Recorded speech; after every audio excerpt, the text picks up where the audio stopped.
Welcome to Desegregate the Internet, Episode 3, Getting to 100 in Oakland, the tragic and hopeful story of 12 million children who could not access school during distance learning and can't adequately access school even now. It's tragic because we know what these kids are missing. It's hopeful because we can actually fix this. And if you look at what we're doing in Oakland, some of the numbers say we moved from 12% connectivity of low-income kids to now 97% connectivity of low-income kids. It's absolutely fixable. It's a matter of just laying cables and getting broadband affordable for everybody. Let's start by looking a little bit at the numbers in Oakland when this started for all of us. Oakland, like many cities, is a city of kind of one side of the tracks and another side of the tracks. We have the flats down near the water and the hills as you move farther away from that. The underconnectivity is really in that flats piece, which is where Black and brown kids are. And the reason we call this Desegregate the Internet is because none of this is by accident. None of these numbers are just the flip of a coin. It's actually government policy that's created this problem, and it's government policy and us pushing on it and need to fix it. So when we look at who's connected and who's not connected, we like to show these redlining maps to kind of set the stage.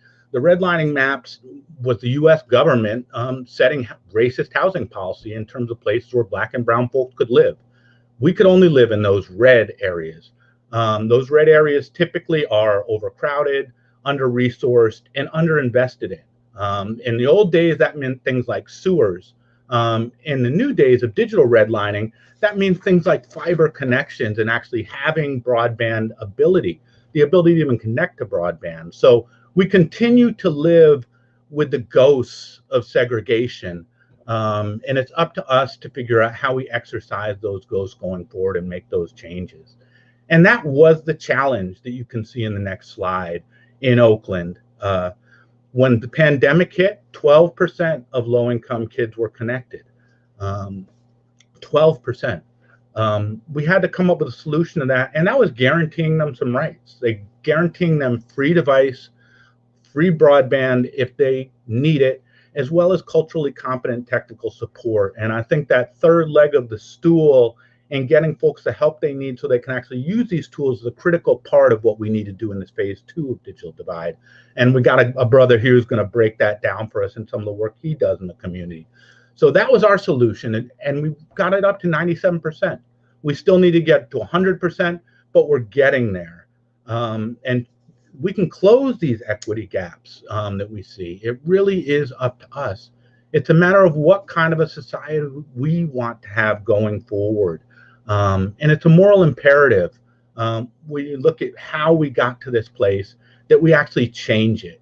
We may not have created those redlining maps, but we're living with their effects. And our current policies are continuing to reify and recreate that same exclusion that was created so many decades ago. So it's up to us to actually make this change.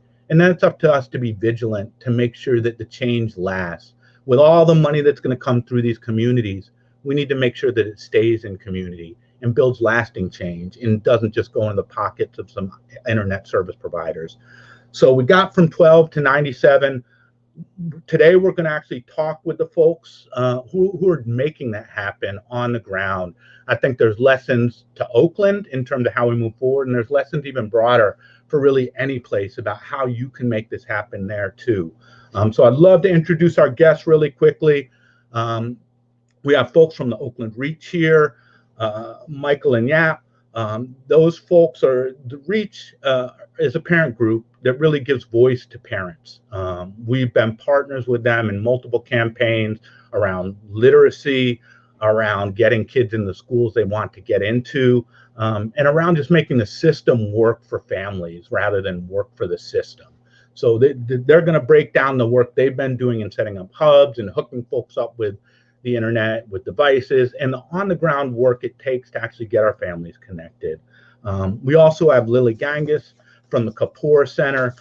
Lily has held every job in these high-tech industries you could ever think of. I think she helped invent the internet with Al Gore a few years ago. But she's the Chief Technology and Community Officer at Kapoor Center. They really do kind of grassroots work on the ground, helping folks, but also that grass tops work in terms of influencing policy and making sure that we have the right rules of the road to move forward. And then finally, I hope we have David Silver in from the mayor's office. The mayor's office and the Oakland Promise have been key partners in building out these programs. And we're going to really push on them some around how we make this permanent. So I'd love to just welcome our guests in right now. And I'd love to hear from you all a little bit about the work you're doing. Oh, great. Hey, David, how you doing? Good to see you. Good to see you too.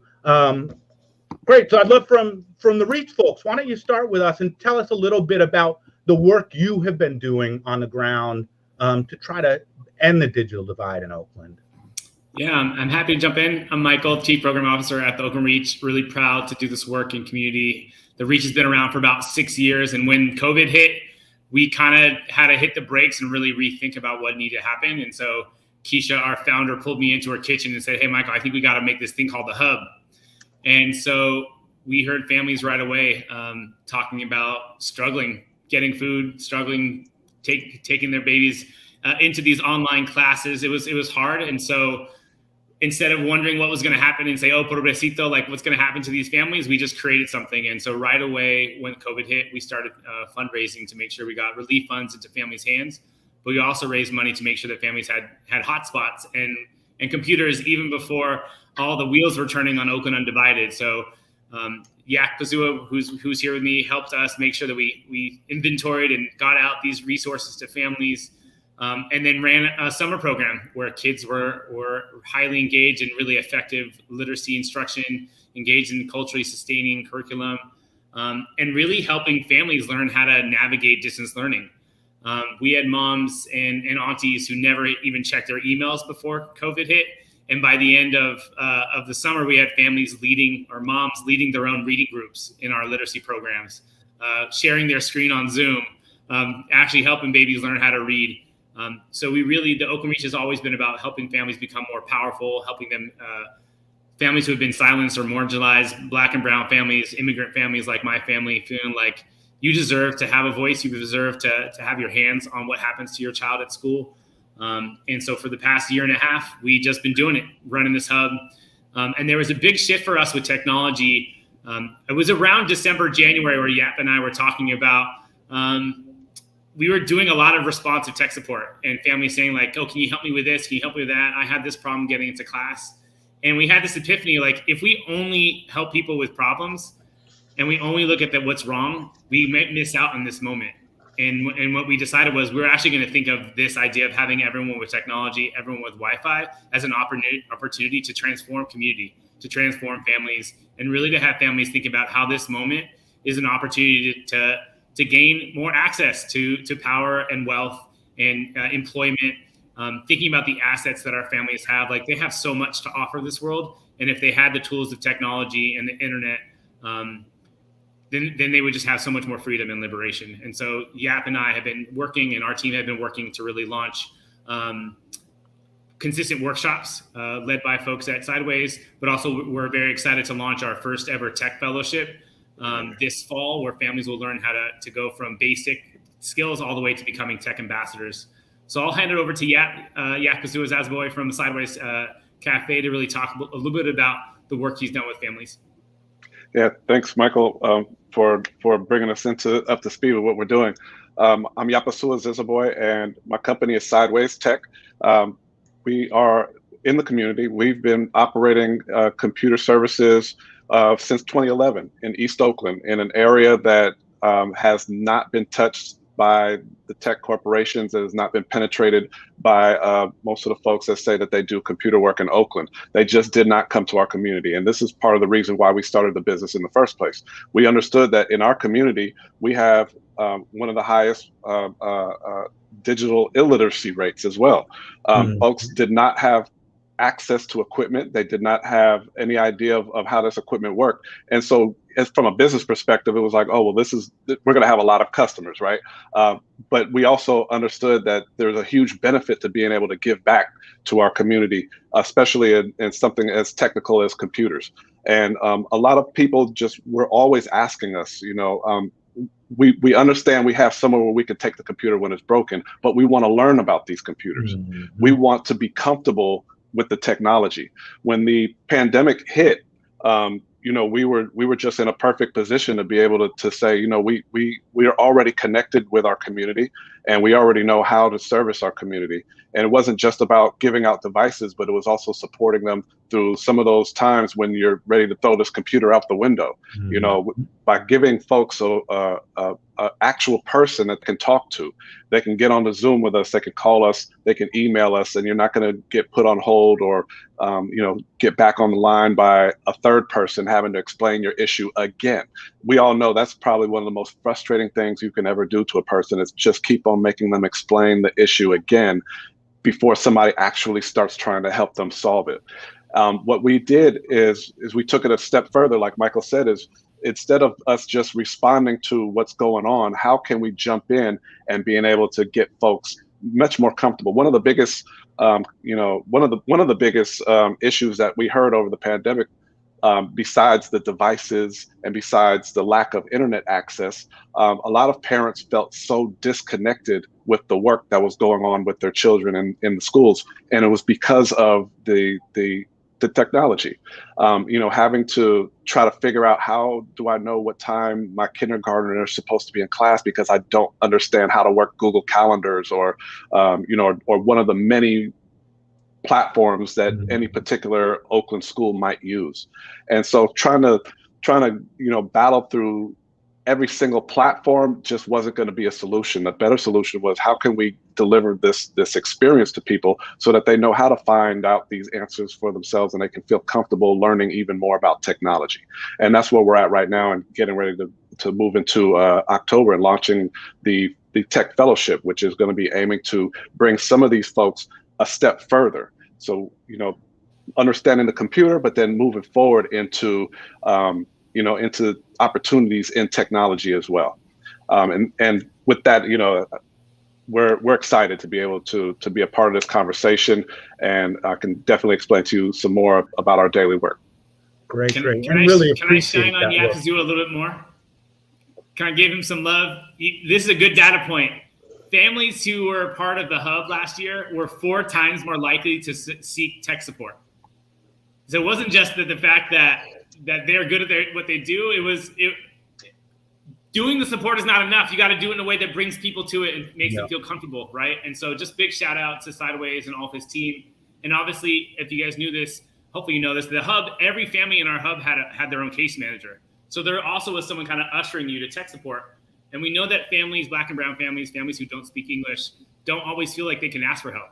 And so having that equity family leader or that family liaison, that case manager, kind of ushering you to support, whether it be technology or other socioeconomic resources, is kind of a game changer, because technology by itself is not enough. Access by itself is not enough. We actually need to support families and bringing them closer to opportunity. Yeah. And I'll say, calling tech support is the most annoying time of anyone's day. It starts with a lie when they say, "Oh, we'll be there shortly. Thank you for calling." And it ends with you sitting on there for a half hour and maybe shuffled around. It really is literally the most annoying time of your day if you're calling tech support. So I'm glad our families aren't feeling that. I'd love to go to you, David, and just hear a little bit tell me about Oakland Undivided, some of the citywide planning, and really what's the city doing in this? Absolutely. Thank you, Dirk. And I also just want to give a shout out to Oakland Reach and all the different people who are on this call, and just to everybody who's taking this seriously and utilizing this moment. So when the pandemic hit, this inequity, as Michael talked about, has always existed.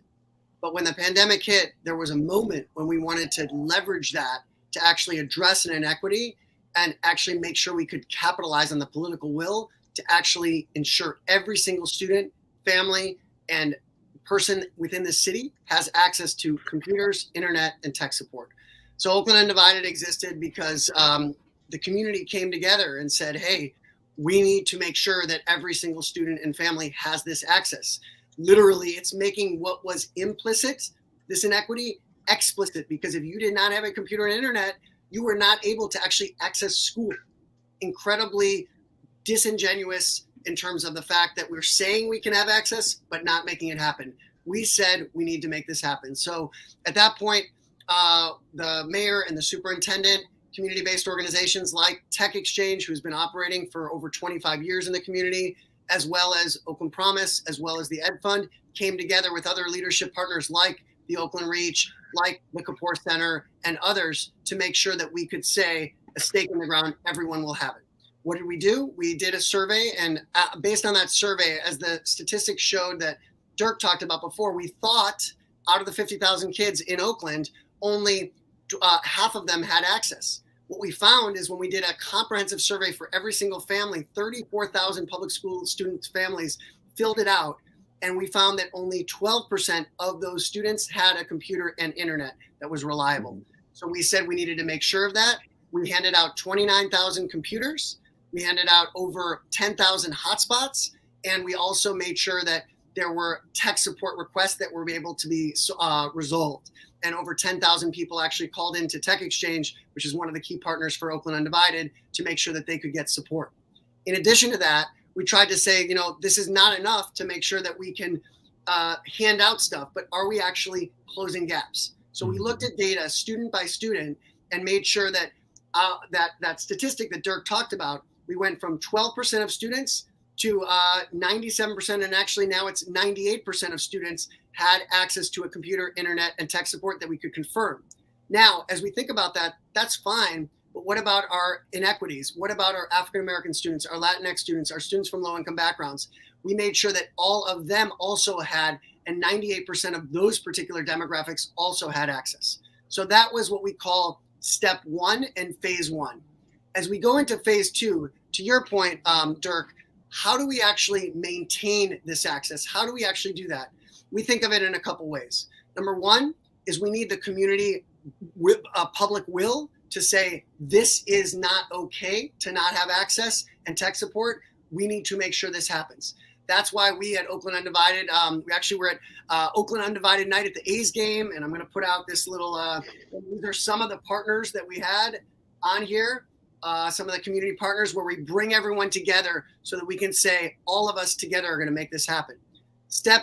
This particular phase that we're doing right now is saying two things. One, we are going to maintain the fact that every single public school student in Oakland, district and charter, will have access to a computer, internet, and tech support by ensuring all the new students, all the kids that their computers broke or that they had internet access, but now because of the pandemic, they no longer can afford it.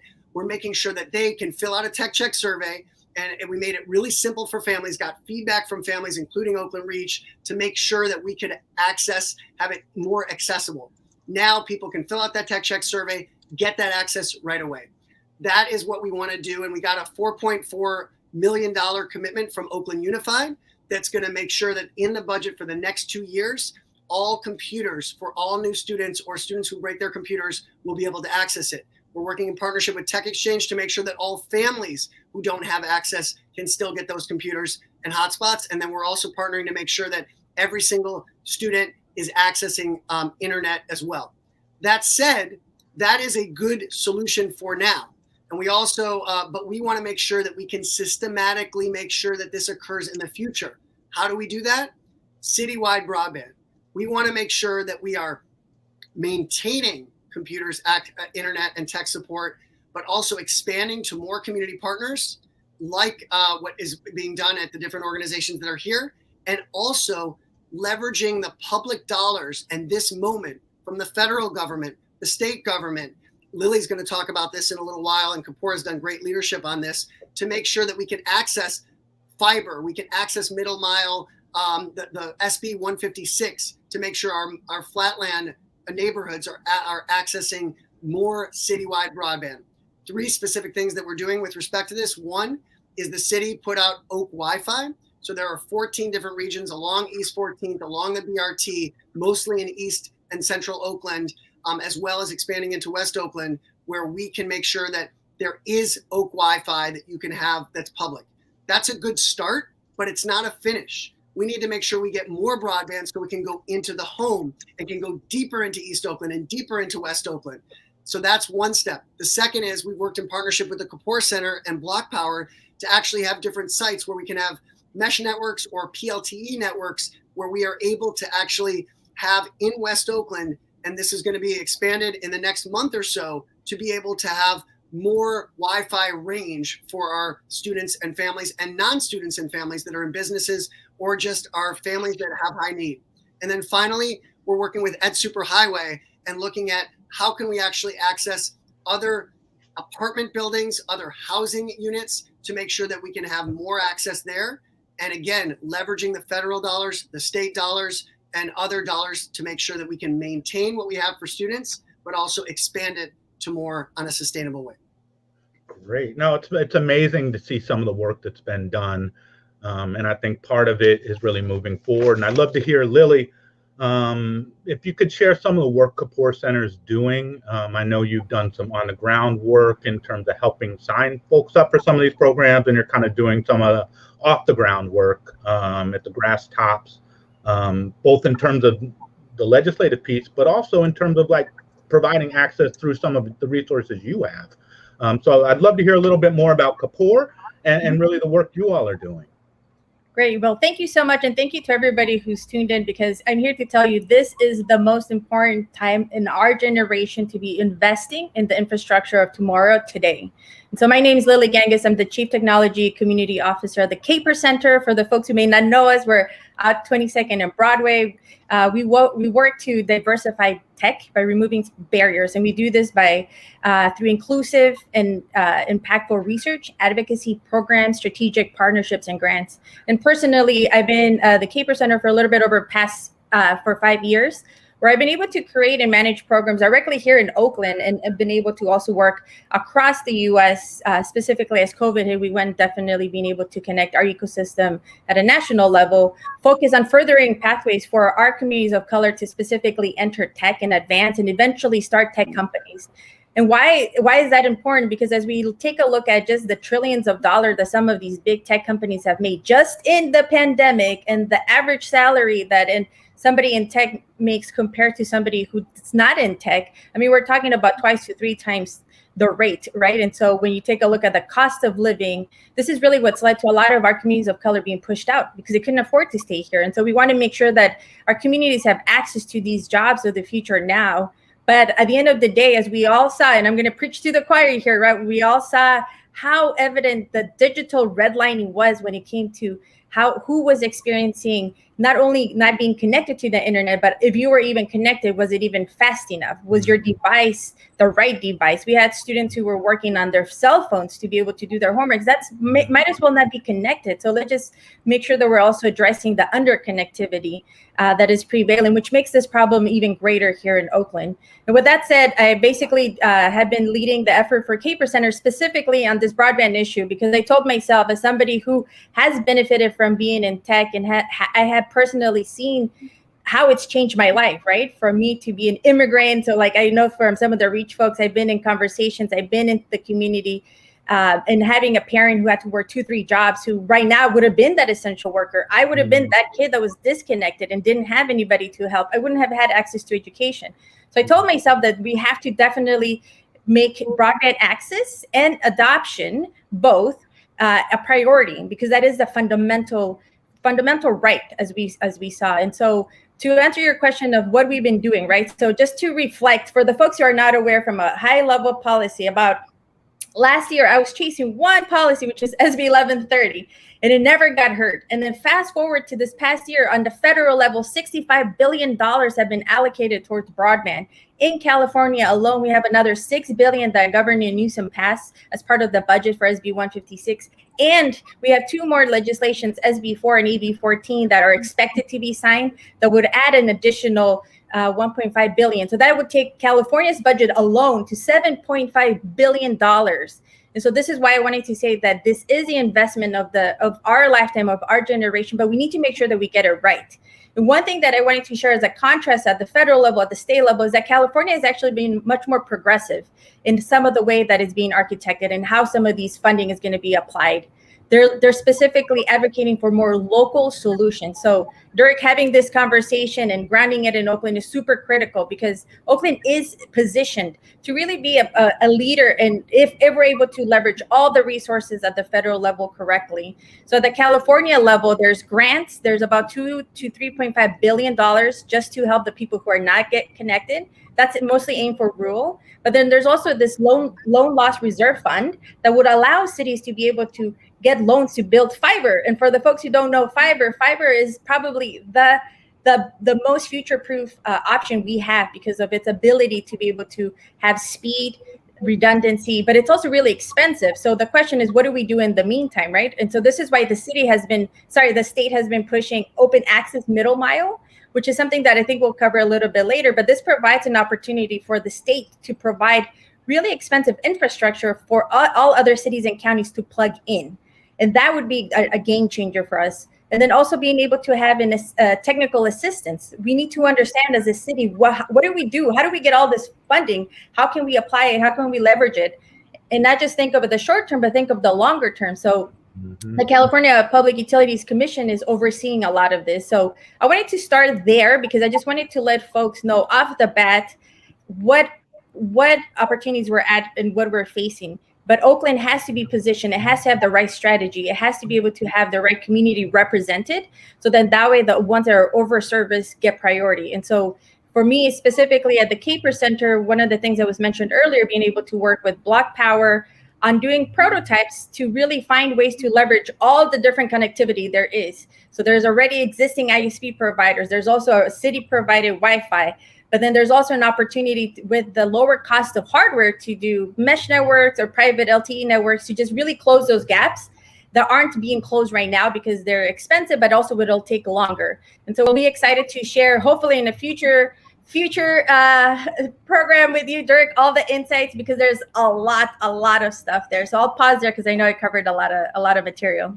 So what's a mesh network? I don't know if everyone knows what a mesh network is. So you basically are able to connect the signal. So right now, being able to have Wi-Fi and being able to have different hardware that is able to amplify the signals, you're able to really go and connect it through the air, right? So we have things that are connected through cable, but we also have satellite. We have internet that can be provided via satellite. So there are a lot of different ways to do it.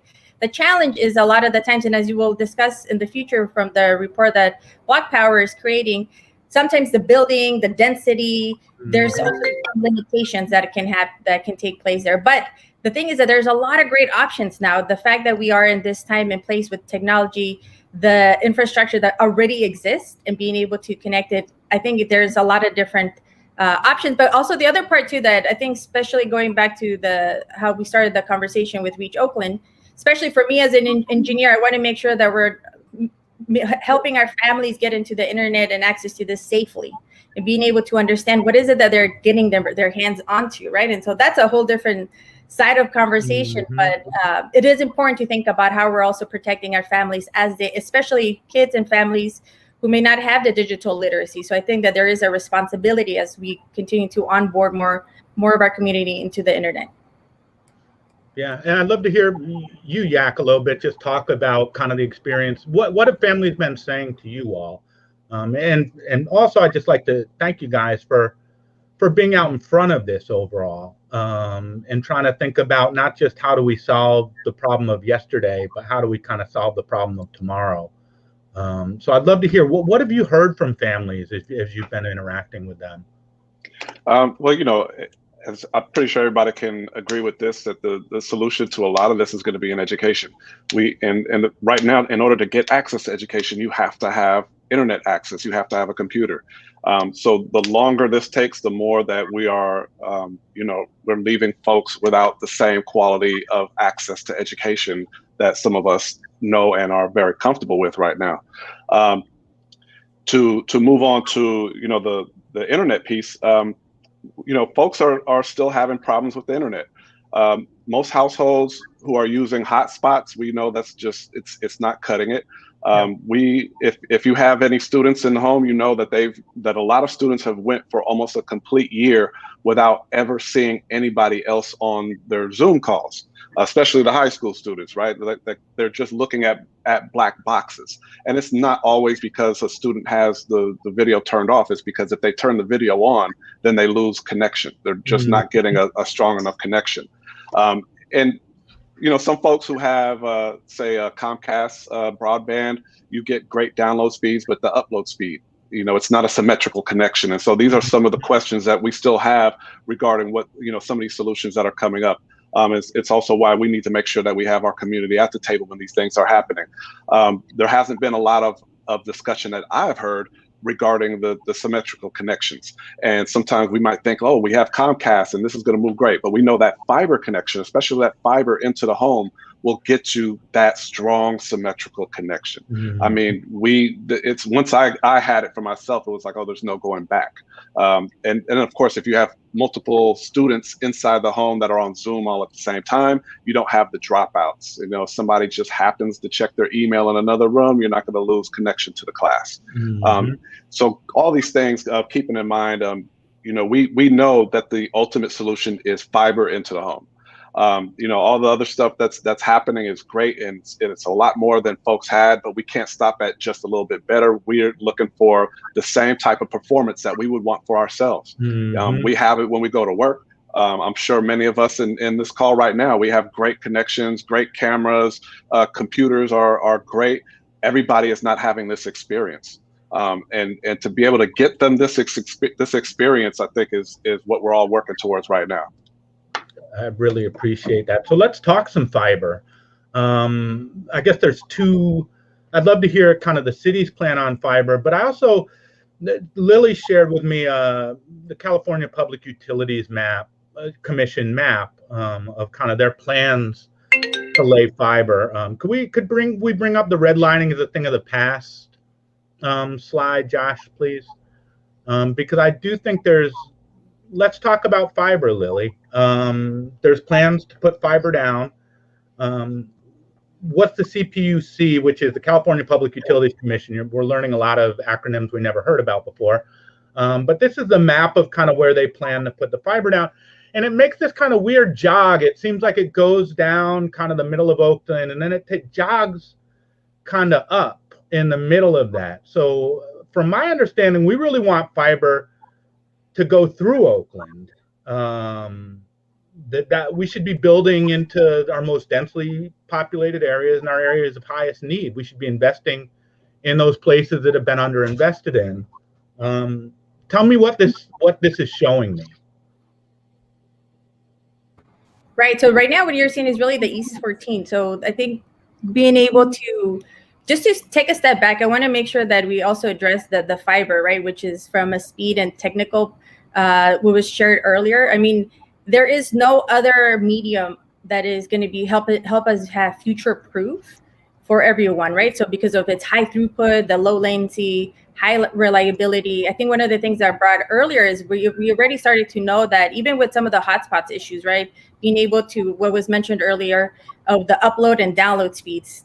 Common Sense did a really great report just looking at mapping at the different needs, right? So what we should be aiming for is the 100 megabits up and 100 megabits down. And so right now, the part of the California legislation has been trying to increase. At the peak of the pandemic, there's another map that shows how some of the providers were able to switch up the speed, right, to just have people be able to access. So they were able to do it overnight at the same cost. And so that means that we're able to have even more unused, right? There's still a lot of unlocking to do, just even with existing. But specifically with fiber, I think one of the aspects that it is, we have to think about it as a long-term investment, which is why I shared some of what the California budget has looked at and designed, and making sure that these types of funding mechanisms that they're going to be providing and the type of middle mile solutions that they're going to be providing are going to be helping cities who may not have budgets, right? Because at the end of the day, we're always trying to choose between the urgency and the longer term.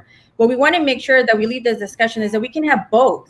There is enough to be able to have both. We just need to make sure that we're strategizing. And again, the funding that's coming from the California, coupled with hopefully when all of that gets passed, that's huge amounts of billions with a B coming, right? And so we want to make sure in California, I think we're in a place where I'm optimistic and I'm hopeful if we're able to stay on top of it. So this is where the community's voice is so critical. This is, as you were showing that map, we want to make sure that these maps are not going to the city, to the areas that are already overserved, already have connectivity. We need them to be going to the areas that are dead zones, right? We need them to be able to dig and build there, because that's not only going to provide a future-proof opportunity, but when we think of jobs, it's not just getting on the internet and going to school. This is a way we access information. This is jobs. And so this is really when we take a look at the future of our economy, Oakland could actually be positioned to be a smart city, could be positioned to be creating different new jobs, and especially new pathways that our community desperately needs to be able to even live here, right?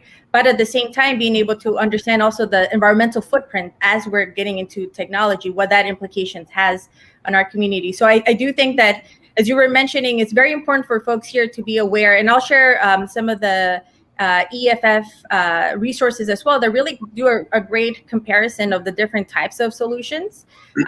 But fiber is decades, right? Those are things that are going to take a while. So there are other intermediate options. This is where looking at those PLTEs, which is extending more like your cellular network in areas that way you have the high speed, the high bandwidth, and being able to have consistent connection is important. And so we have to look at those hybrid options and be able to, specifically for Oakland, making sure that it's being prioritized in the areas that don't have anything right now, right? And so this is why it's important that we all are advocating for the maps to really reflect that. And so I encourage folks here to get informed about the California Public Utilities Commission process that's taking place. So then that way we are represented, and I'm sure we'll be able to share some resources as well of some of the upcoming comment sessions. Yeah, and the map, to those who couldn't really see where it went, it leaves Oakland and goes to Piedmont. And then it goes further kind of up through San Leandro, not through that East Oakland corridor, where we actually need it to go. And where the Oak Wi-Fi public is already there. So it's a matter of extending. It would be silly to not be building it around there, because there's already investment that's gone in to have fiber there. Yeah. So again, I think we will share the CPUC contact information. I know that folks are pushing on this, but these are the types of decisions that'll have massive implications for decades to come in terms of who gets the infrastructure and who doesn't. And we can make a change in terms of who gets it and who doesn't. They don't need it. We need it. East Oakland needs it.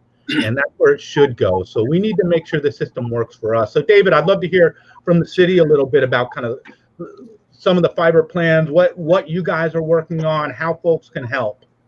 Absolutely. Well, first I want to just echo what Lily said. Our focus long-term, and what Yak said as well, should be on making sure we have a fiber infrastructure that is robust and redundant in the historically redlined communities. That's the number one thing we can do to solve the digital divide, to make sure along East 14th, along International Boulevard, along other locations, that we have that fiber and that we access the federal dollars, the state dollars to make that happen. That is the long-term solution as we go forward.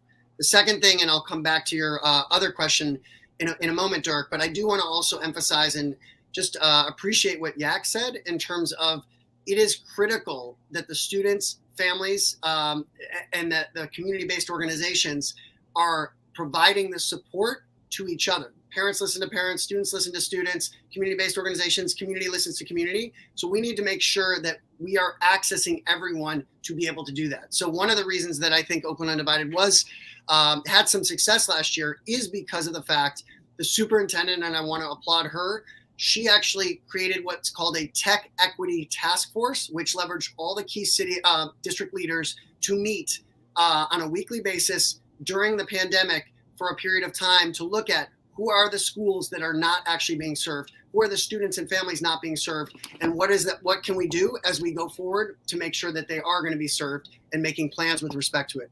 In addition to that, I want to also say that we also tried to work in collaboration with other community-based organizations to make sure that they can be able. We had a family engagement team that Lily actually was a key partner. Also, Kita from the Oakland Reach was a key partner of, and they co-chaired the community engagement team to make sure that families and communities could say, hey, what are the things that we are not doing and what can we do to make sure that that happens. So we had different events at Castlemont, for example, with computer giveaways. We had different home deliveries that we did. So actually involving the community to make sure that happens.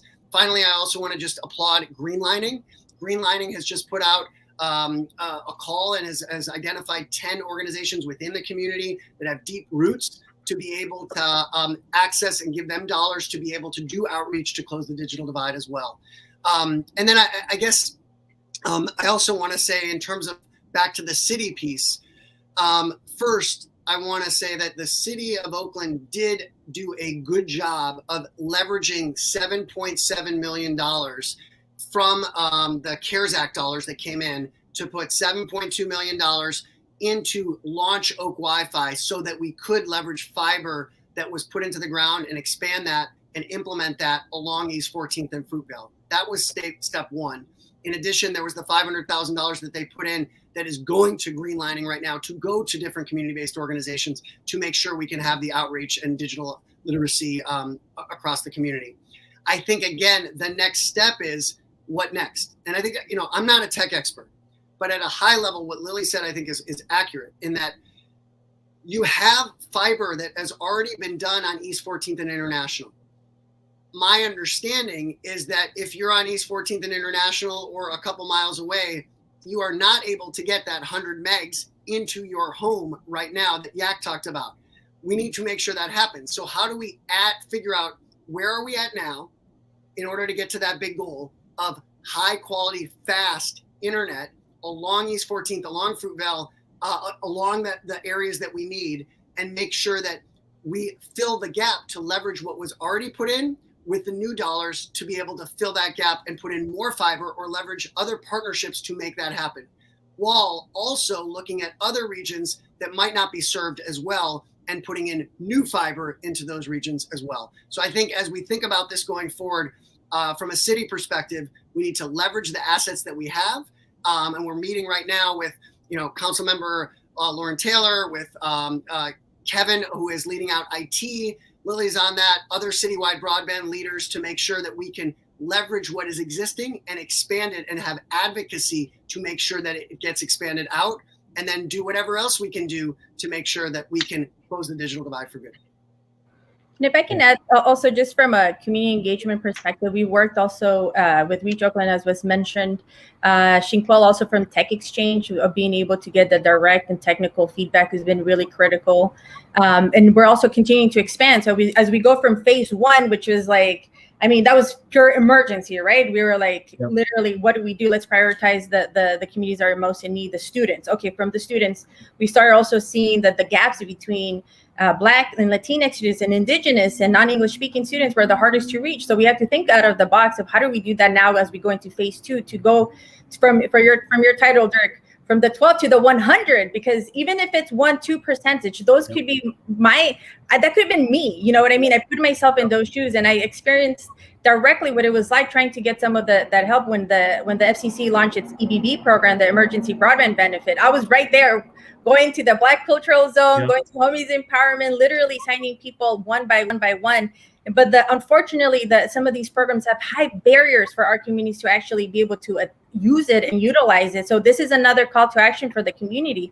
We really need to make sure that as all this funding comes in, that it's actually designed for the communities that need it the most. It can't be hidden and being on a website, on a federal website that is so hard to navigate that pretty much the money is just sitting there. But some of these other organizations or ISPs are probably utilizing, right? So it's also on our end as community leaders, as a collective of the city, to making sure that we're advocating and being able to do that in the times right now where common periods are going to open up. This is the time that we got to start to advocate for those changes. And so I just wanted to bring that up as well, because and now in phase two, as we're going, we also want to make sure if there are organizations that haven't been part of this process, please contact us. We're actually having a kickoff meeting on this week to really look at what are the voices that were not included before that need to be included. How do we make sure that we're grounding it in those needs, and also thinking about the students, but also families, right? Inside that family, you have somebody who is working, maybe somebody who is a small business owner, So these are the things that we got to be thinking about it as a town, and so it's important that we have those voices reflected as well. So my call to action here for the folks who are listening, please, let's get engaged. We'd love to continue the dialogue. This is really just the beginning. This is going to be a 5, 10, 15-year work. So just get ready for that. Dirk, can I say one other quick thing that I forgot? Ahead. Yeah, yep. Just to echo what Lily was saying too, in terms of, you asked about what can people do, call to action. So I'll say 3 specific things. So one is to double down on what Lily said. This CPUC map and making sure that the fiber is going to be in the areas of highest need is critical. So if you want to get involved, reach out to Lily, reach out to Oakland Undivided, reach out to the Oakland Reach, reach out to us, and we'll see, or to Dirk, and we can make sure that we're writing letters right now to policymakers. We already had Councilmember Treva Reed, Councilmember Lauren Taylor, Councilmember Gallo, Assemblymember or Supervisor Miley, Mayor Schaaf. All of them actually are advocating for it to be along East 14th and International to make sure it's in our highest need areas. So that's number one, is join that movement. Second is there are still people that either do not have access to a computer, internet, or tech support that we need to make sure have it. If you are one of those people, if you know of other people, to have them go to oaklandundivided.org and then take the tech check survey. It's super simple this year.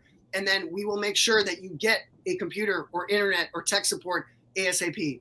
And then I think third is, if you do want to get involved and join the movement also, if you want to endorse, if you want to give feedback, if your org wants to get more involved, if you want to volunteer, again, go to oaklandundivided.org and sign up as we go forward. That's great. And again, folks need to get involved here. Believe me, there's an army of lobbyists up in Sacramento and in DC, and they're not looking out for you in East Oakland. They're looking out for Comcast and AT&T and Xfinity. And so you need to put your voice in this to make this change. I'd love to hear from Reach a little bit more just about your all plans. Like, again, you went through the Band-Aid phase of like, let's figure this out. Let's get hotspots out to folks. Let's kind of react. What's next for Reach? Yeah, I think I'm thinking about the title. I'm staring at the title of the show and the desegregate the internet. And I know, Dirk, you've done shows about like what really happened when we desegregated schools and how we integrated folks in Black and brown folks, mostly Black folks, into schools that didn't serve them and didn't see their greatness and their assets. So I think I'm holding on to that. Like, how do we desegregate the internet and bring them into an internet that's ready to see the greatness and assets and strength of the communities that have been historically unserved by the internet, unserved by technology, right? So I think for us, the fellowship we're doing is like going to lift up the assets of our families and not thinking about what they don't have or what they can't do, but actually recognizing that they have so much and they have so much knowledge. And when we desegregate the internet, that we're bringing in assets from the community that before have not been seen. And so just continuing to think about seeing our family's strength, the wealth of knowledge, the wealth of experience that we're going to gain as a community because we're bringing these families into the internet, because we're connecting them. Voices that are so valuable in local communities and now can be valuable in more profound ways. So for us, I think it's always recognizing the problems and recognizing the things that need to be addressed, but also recognizing the strength and wisdom and power that already is there. And so we're not bringing someone into an internet that is racist and that is biased, but we're bringing someone into an internet that is being shaped by our families and shaped by their leadership. I love that. And I love the asset-based approach to our families. Again, our families are amazing. The fact that we're still here is amazing in some ways. And we need to recognize that and value those things. So this is the goal of this, is really get to 100%. So how do we get to 100% in Oakland? And I'm going to throw my own little bias in here where I feel like there's some students that we don't cover right now by Oakland Undivided. If you're a private school, low-income student, you aren't covered by Oakland Undivided. And you shouldn't have to go begging to Head Royce for a computer if you're on scholarship. In the same way, if you're homeschooled, you don't qualify for Oakland Undivided. And similarly, if you go out of district, you don't qualify for Oakland Undivided. I think if we're really going to undivide Oakland, and if you're out of school, if you've been pushed out, kicked out, dropped out, however you want to claim it, you don't get anything. So I know that we're not going to get everything in the first round, but I think we need to define a way to figure out how we really get to 100 with these kids who aren't really counted as part of this right now, whether that's through the libraries, through a third-party nonprofit or whatever. We got to figure out how to do that. And later on, I think we want to get all families connected as kind of the reach piece. But I'm going to leave my soliloquy there. I'd love to hear from you all. What do we do practically? How do we reach this next set, which are often the most difficult set of folks, and get them into this? I think the beauty that we have in just being here from some of the data, right, that was Yak shared some of the feedback from the families. There's a lot of data already. The question is, how are we going to prioritize? And I think definitely being able to have it be user-centric, segmented, having a way to look at what is the 1%, what are the ways that we're missing and not connecting them. And you know what? It's going to take time and effort. Yes, it will. But if you think about it, and I'm thinking more of an engineer, right? If we are able to look for that edge case of the use case and we're able to really design for it, we'll be able to really have other folks benefit from all of it. And the beauty here is that we have resources. There is money. This is our taxpayer money at the federal, at the state level. This is ours. And so we want to make sure that we have the right strategy, that we want to make sure that we have a seat at the table. We want to make sure that we're also starting with the community. And so for my end, I've been literally, as you know, Dirk, going to the communities with the different organizations. This is why I've also been able to present at Oakland Reach, being able to share some of that information in English and Spanish. But it shouldn't be one set of organizations. This is really a public-private types of approach. It's a systems level approach. And so I do think that being able to advocate at the local level, meaning how are we looking at the federal funding, connecting that with the state money and then local money, right? And being able to have a real strategy. And I do think that hopefully once we're able to share some of the block power research that's going to be coming out, what are some of those possibilities with the price tag, with the timeline, with what types of, how shovel ready is Oakland? And I would tell you that unfortunately, a lot of cities don't even have that yet. A lot of some of this federal funding do have timelines that you have to utilize some of this funding within a certain time frame. Otherwise, you're going to be left out. The fortunate thing here, and thanks to you and to everybody that's on the panel, but also everybody who's listening, we are actually ahead if we continue at this pace. The most important part, though, is we got to make sure that those resources are going to those neighborhoods, to those zip codes that have been overlooked, and we have more than enough data. The part is going to be accountability, transparency.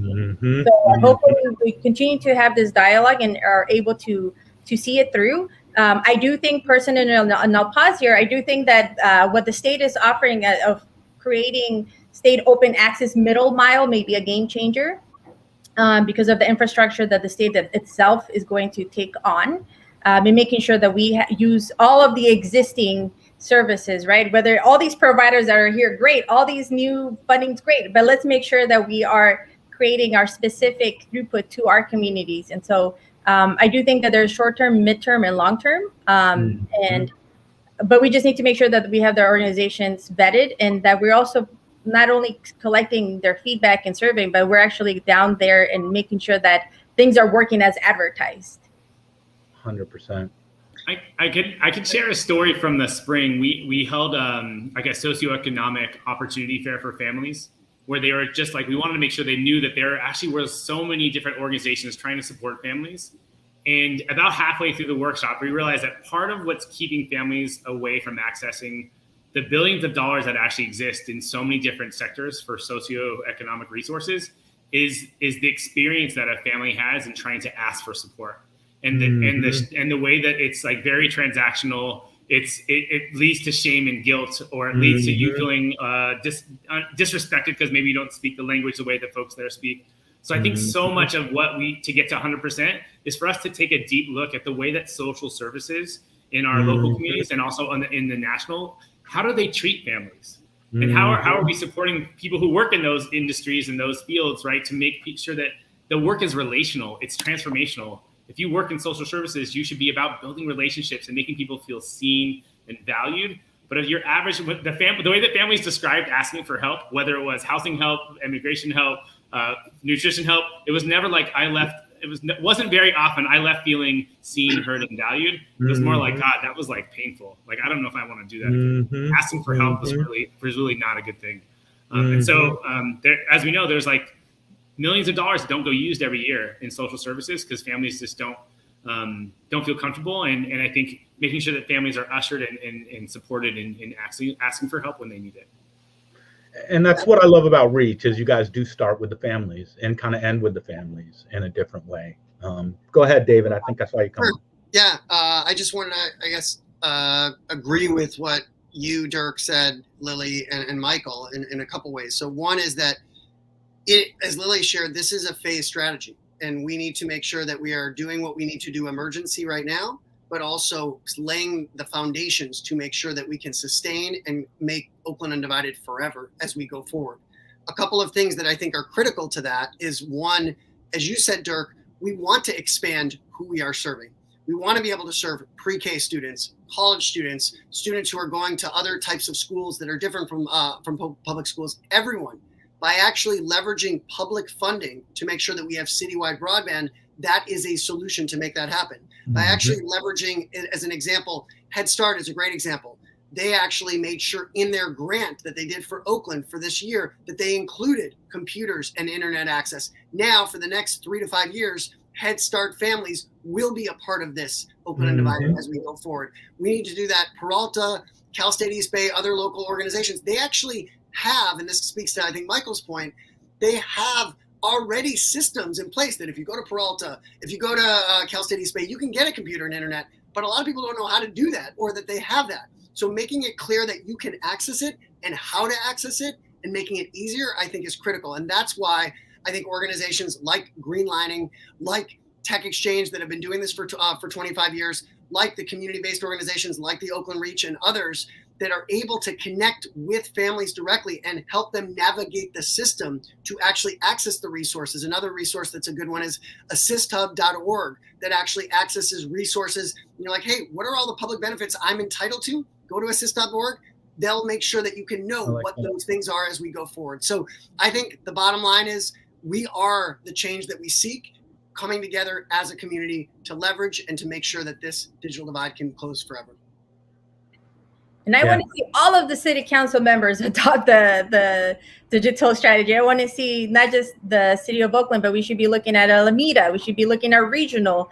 I think this is the opportunity that we need to be thinking as a longer term perspective and having organizations that are present here. And like Yak mentioned as well, making sure that on the technical side, right? This is the part that where folks, I'm so glad that a lot of folks are I saw some of the comments, but this isn't, it is very technical and you can get lost and it could be mystified like that, but it really isn't. We have to make sure that we are being able to communicate and share the importance of this and also being able to educate our community because as Yak mentioned earlier, there is connectivity issues. There are certain speeds, there are technical areas, but people are experiencing them in a way that is being shared and captured. And so how, and especially for me and the work that I've been doing, we're all tech now. And we want to make sure that we are coming from that part of how do we bring them in, but also letting it be a space for families, businesses, especially our 18 to 25 youth get overlooked a lot of the times. That's the most underemployed at the moment. And so how do we also create jobs? And so there is a lot, and especially on the Block Power model, and I'll share with folks as well, there's co-op models. There's ways that communities can own this. This is a way that the communities can be part of their infrastructure for the years to come. This is a way to be able to make sure that everybody has skin in the game. And those models are coming. And so those models are enabled. We just want to make sure that we continue to engage and share those opportunities as they develop. So more to come on that on my end. We'll be sharing more probably the second week of October, third week of October. So we'll love to also have the folks that are here engaged as well. And so I'm going to pass it over to because we've all shared, but I want to make sure also he comes into the conversation. Thank you. I mean, this is such a lot of great things happening. From our perspective, one of the critical needs in our community is support, and obviously that's where we've shined a lot.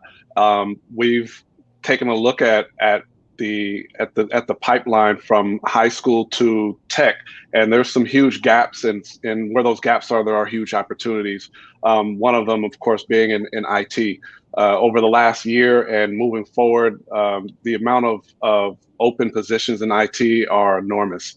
And these opportunities are not being taken advantage of in Oakland. We've figured out how to prepare folks as early as in their late high school years, all the way through adulthood, within about a year, and preparing them for a career, to launch a career in IT, in tech.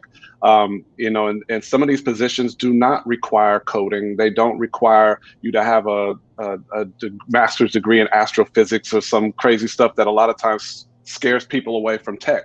And we got to get these experiences out there, especially to our youth and our young adults who might be kind of just looking around like, somebody, please, I'm looking for these opportunities, but I don't understand this stuff. We can get them prepared in about a year for launching a career in tech.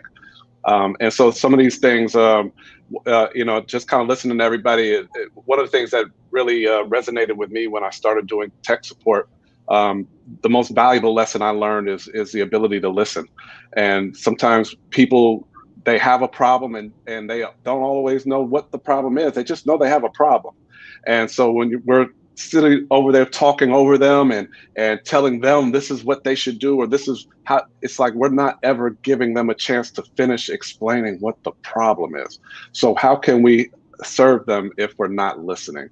And I'll just kind of leave with that is we got to listen, and we got to present these opportunities and stop playing with, especially with these kids. We got to stop playing with these kids, period. 100%. So we're about at time. I'd say I'd just ask folks if you have a final word or final thought. We are going to do another show in a couple weeks on California and talking more about middle mile, CPUC. So please join us then. But I'd love to hear folks have some final words, some final thoughts. We can actually do this. I'd love to hear from y'all about how we do it. Well, I'll say, Dirk, first of all, I think the how we do it, I think relates to what I was going to share in terms of the final remarks, which is I just want to say thank you, first of all, to you, Dirk, for uplifting digital equity as an issue. This needs to be at front and center as one of the, as Lily talked about it, as one of the key civil rights issues as we go forward. Second, I also want to just thank Sideways Cafe and the Oakland Reach and Kapoor and all of the organizations that are doing this day in and day out that we are not being mentioned. And we want to make sure that they join us in this coalition. So how do we do it? Again, I'm going to put it out here. These are a bunch of organizations that are doing the work as we go forward. And the way that we do this is we bring everyone together, elected officials, the funding community, community-based organizations, students, families, districts, charters, everyone together to actually close the digital divide. I love that. And I would say that I think on that end, it's an ecosystem approach, right? We're all tech now, and this is really also I keep jumping on the what's at stake if we don't get it right. And it's really, as it's been shared, it's our youth, it's our future, but it's also our local businesses.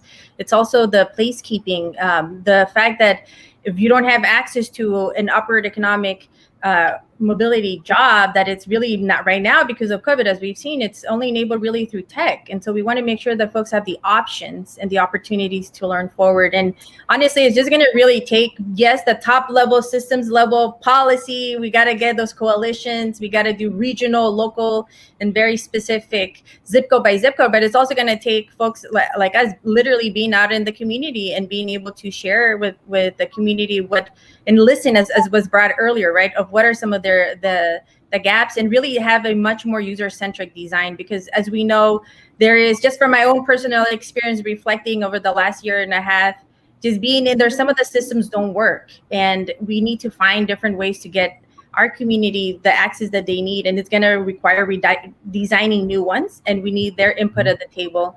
And so the great thing about it is that we're right at the perfect timing. This is the time to look at what is the Oakland that we want to have 5 years from now, because we cannot lose out on this opportunity. But we want to make sure whoever hasn't been part of the dialogue is part of the dialogue. And ultimately, when we think about broadband. It is no longer just access to the internet or just the adoption. I'm going to go back that it's our local economy. These are jobs, as was shared, jobs of many different entry levels, as well as new economies that are going to be coming. And so the future is really for us now, and we need to have the top down and bottoms up approach. And I think that the bottoms up approach of listening directly to the communities that have been overlooked, that 3%, that 7%, we need to get out there and really have much more inclusive design approaches and take those learnings and apply it to all of our local systems as well, and making sure that it's not just one organization or a few, but it's really a cross-sector ecosystem that does tech right and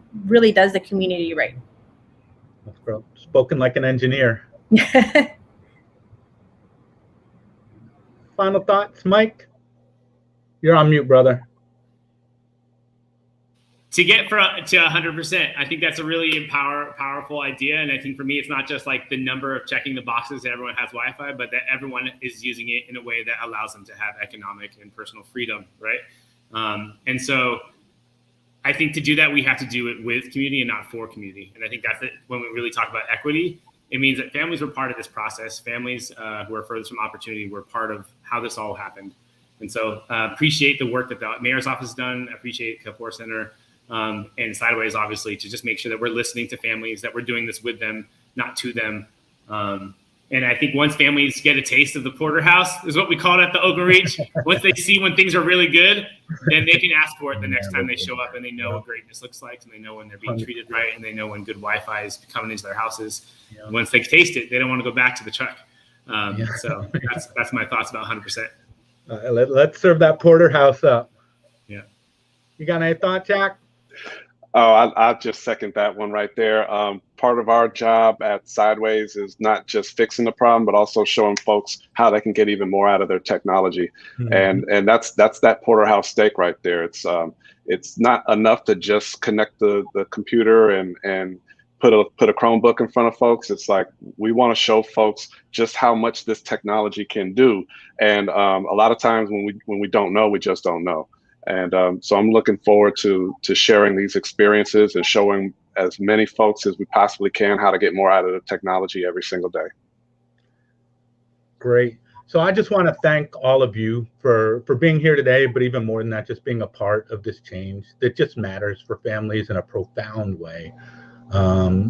They feel this, and they feel not being connected. And as folks have said on the economic side, what kind of a job are you going to have if you don't have any basic digital literacy skills? Like really, what you can sweep the floors at Twitter and watch people, 18-year-olds making $100,000 if you don't have digital literacy skills. You're going to be a serf in the modern Oakland, working for folks that do have these skills. So this is about changing the systems. I love the idea. I like Oakland Undivided as a name because it really has brought folks together. Oakland has done something. You hear a lot about Oakland in the news. Most of it's not great. This is one thing that Oakland is a true leader on. It's not a homicide rate that we sometimes lead on, but it's something that people can learn from in terms of really making a difference for families. So I just want to thank you all for being a part of making this change.